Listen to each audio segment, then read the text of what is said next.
জনগণকে করতে হবে। সেই করার জায়গাটা আমাদের মনে হয় যে আরো প্রয়োজন রয়েছে। এই উদ্যোগ তার একটা প্রমাণ। এটা হতে পারে দৃষ্টান্ত যে আমরা জনগণকে সম্পৃক্ত করছি। তোমার চাওয়াটা, আচ্ছা তোমার এই চাওয়াটাকে আমরা এইভাবে বাস্তবায়ন করতে চাই। জনগণ যা চাইবে আর আমরা যা করতে চাই তার মধ্যে একটা সমন্বয় করা কিন্তু ম্যানেজমেন্ট, যেটা আমি এসে এখানে প্রথম এই অনুষ্ঠান শুরু হওয়ার আগে সিটি কর্পোরেশন 2-4 জনকে অবগত করতে চেয়েছিলাম। জনগণ দেখতে চায় আমরা জবাবদিহি থাকি, জনগণ দেখতে চায় আমরা জনবান্ধব থাকি, জনগণ এটা দেখতে চায় যে তার সমস্যা মানে কর্পোরেশনের সমস্যা। এভাবে যখন সে উপলব্ধি করবে তখনই দেখবেন যে জনগণ তার সব শক্তি নিয়ে পাশে দাঁড়িয়েছে। সোসাইটির কয়েকজন নেতা এখানে আছেন, নেতা বলবো না, নেতৃত্ব আছে। সোসাইটির নেতারা যতগুলি অনুষ্ঠান হয় তারা নেতৃত্ব 2-4 জন এসে উপস্থিত হন, কিন্তু তারাও কিন্তু ধানমন্ডির বৃহত্তর জনগণকে সম্পৃক্ত করে নিয়ে আসলে আরো ভালো হয়। কর্পোরেশনের দায়িত্ব একরকম, মন্ত্রণালয়ের দায়িত্ব একরকম, সোসাইটির দায়িত্ব একরকম, জনগণের দায়িত্ব একরকম। সবাই যদি আমরা দায়িত্বটা না বুঝি তাহলে কিন্তু সমন্বিত উন্নয়নটা হয় না, ডেভেলপমেন্টটা হয় না। আমি আশা করেছিলাম ধানমন্ডির সোসাইটির আজকে এখানে যারা আছেন তারা যেহেতু অবগত হয়েছেন, তারা সোসাইটির আরো অনেক লোকজনকে নিয়ে এসে সমন্বিতভাবে তাদের কথাগুলি বলবেন, তাহলে আরো সুন্দর হতো। কিন্তু আমি স্ট্রেট ফরওয়ার্ড কথা বলি, আমি সোসাইটিকে অনেক প্রোগ্রামে দেখেছি তারা 2-4-5 জন দায়িত্বশীল এসেই মাত্র হাজির হন। তাহলে আরো বেশি সংখ্যক মানুষের কথা আমরা জানতে পারতাম আজকে।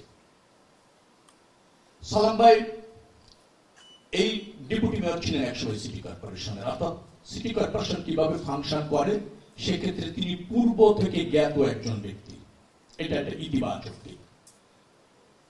একজন ভালো রাজনীতিবিদ এবং তার যোগ্যতাকে বিবেচনা করেই তিনি প্রশাসক হিসেবে দায়িত্ব পালন করছেন। তিনি তার সর্বাত্মক চেষ্টা করছেন। দরকার হচ্ছে আমাদের সবার সহযোগিতা, এবং সেটা নাগরিক হিসেবে করতে আমরা যদি চাই, আমার বিশ্বাস যে আমরা একটা ভালো ব্যবস্থাপনা সিটি কর্পোরেশনে নিশ্চিত করতে পারবো। নির্বাচনের আগে এই এলাকায় এই লেকটিকে মনোরমভাবে সাজানোর একটা অঙ্গীকার আমার ছিল, এবং আমি এও বলেছিলাম যে এখানে লাইব্রেরি থাকবে, জিম থাকবে, ছেলেদের মেয়েদের আলাদা করে আমরা এখানে মননের চর্চা করব। অর্থাৎ ক্লান্ত পরিশ্রান্ত বিধ্বস্ত কখন মানুষটি যখন লেকের পাড়ে আসবে সে তার মননের একটা উৎকর্ষ সাধন হবে, পরিচ্ছন্ন হয়ে যাবে, ডিটক্সিফিকেশন হবে যেটাকে বলা হয়। সারাদিন আপনি যে অ্যাংজাইটির মধ্যে ছিলেন, যখন আপনার মনে হবে আমি কখনো বাসায় গিয়ে ব্যাগটা রেখে 10-15 মিনিট একটু ফ্রেশ হয়ে কখন আমি লেকে যাব, যখন আপনি লেকে যাবেন আপনি পরিচ্ছন্ন, আপনি ডিটক্সিফিকেশন হয়ে গেল। এইরকম একটা লেক করার অঙ্গীকার আমাদের এই এলাকার মেম্বার অফ পার্লামেন্ট হিসেবে আমার ছিল। সিটি কর্পোরেশনের সহযোগিতায়, স্পেশালি সালাম ভাই প্রশাসকের সহযোগিতায় আমরা সেই প্রকল্পটি বাস্তবায়ন করতে চলেছি।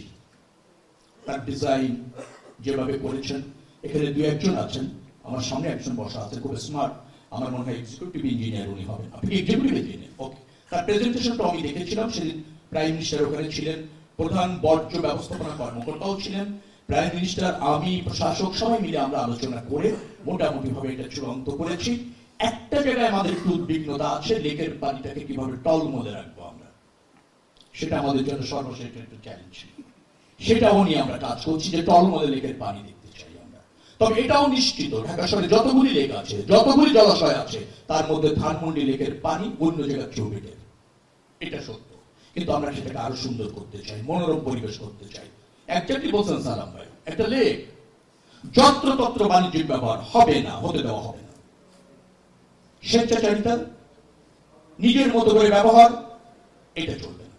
সামগ্রিক স্বার্থে, শৃঙ্খলার স্বার্থে আমি আবারও বলছি, এই লেকটাকে আমরা যে আদলে ডিজাইন করেছি, আমার যদি বুঝতে ভুল না হয়, আমরা ঝলমলে লেক করছি না, আমরা মনোরম, প্রশান্তিময়, ন্যাচারাল বিউটিফিকেশনের মধ্যে রাখতে চাচ্ছি। এটা ধানমন্ডির অভিজাত এলাকা, এই এলাকার বাসিন্দাগুলির মননের চর্চাটাও বেশ ভালো।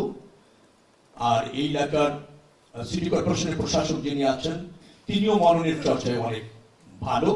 আমি মেম্বার অফ পার্লামেন্ট, রাজনীতিবিদ, মননের চর্চা বুঝি না, তবে ধারণ করতে জানি, কতটুকু আছে জানি না, কিন্তু আমি ধারণ করি যে একজন মানুষ তার এলাকায় একটা প্রকৃতির সাথে কিছু সময় কাটাবে, সেই প্রকৃতির সাথে কাটানোর সময়টা আমি লেকের মধ্যে দিয়ে আপনাদেরকে মানে এনশিওর করতে চাই। জলাবদ্ধতা, সেখানেও সিটি কর্পোরেশনের সহযোগিতায় আমরা একটা বড় প্রকল্প ইতিমধ্যে গ্রহণ করেছি।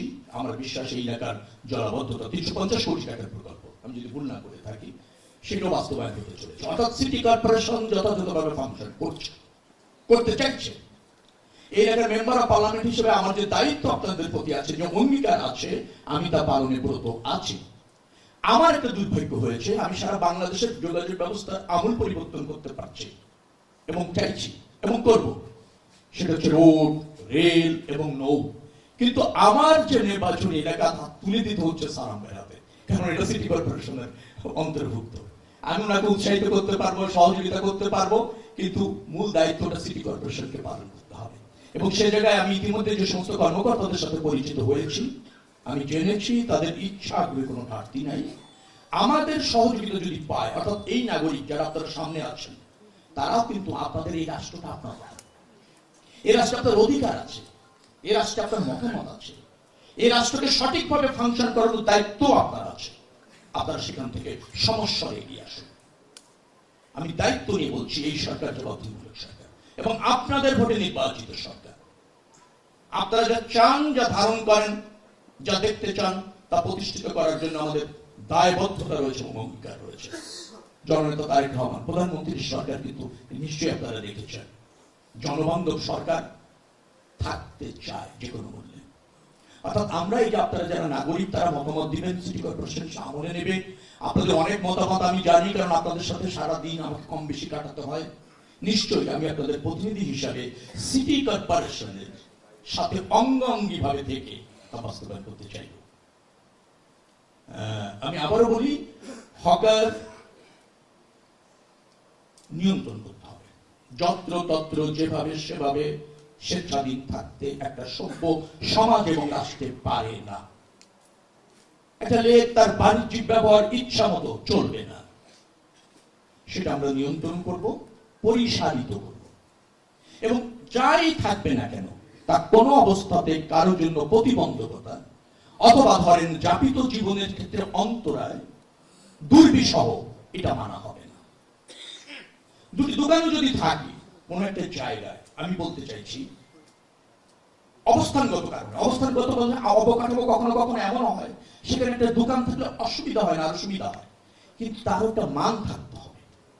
আপনি যা ইচ্ছা তাই নিয়ে বসে গেলেন, যেভাবে ইচ্ছা সেভাবে একটা কাঠটার দিয়ে আপনার মতো করে বানিয়ে নিয়ে আসলেন, পানি পড়ে না, রোদ পড়ে না, হইলেই হলো, তা হবে না।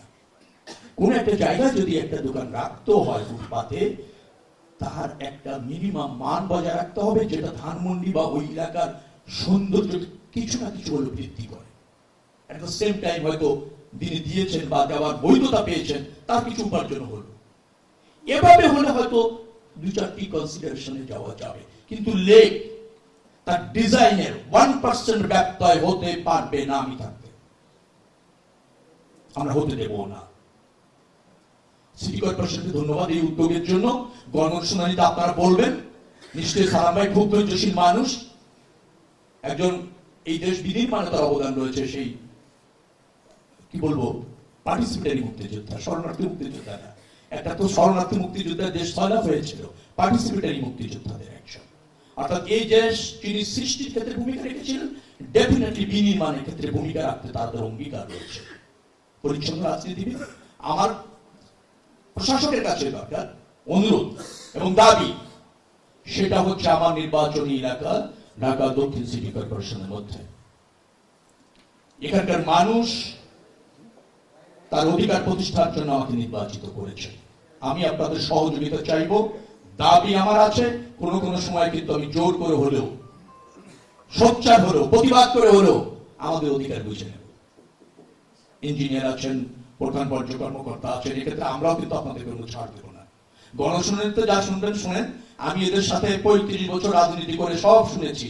তাদের অধিকার প্রতিষ্ঠার জন্য আমি অঙ্গীকারবদ্ধ এবং আপনাদেরকে বাধ্য করতে কোনো কোনো সময় উদ্যোগী হব।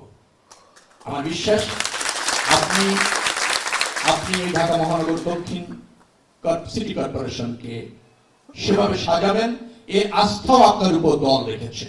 অর্থাৎ আমাদের সবারই দায়িত্ব বোধের জায়গা থেকে সমন্বিতভাবে কাজ করলে এই মহানগরের ভিন্ন চিত্রমান দেখতে পাবে, এই প্রত্যাশা রেখে এবং নিজেকে সবসময় সক্রিয় রাখার অঙ্গীকার করে আপনাদের ব্যক্তি জীবন সুন্দর হোক, সফল হোক, সিটি কর্পোরেশনের উত্তর সমৃদ্ধ হোক, এই প্রত্যাশা ব্যক্ত করে শেষ করছি।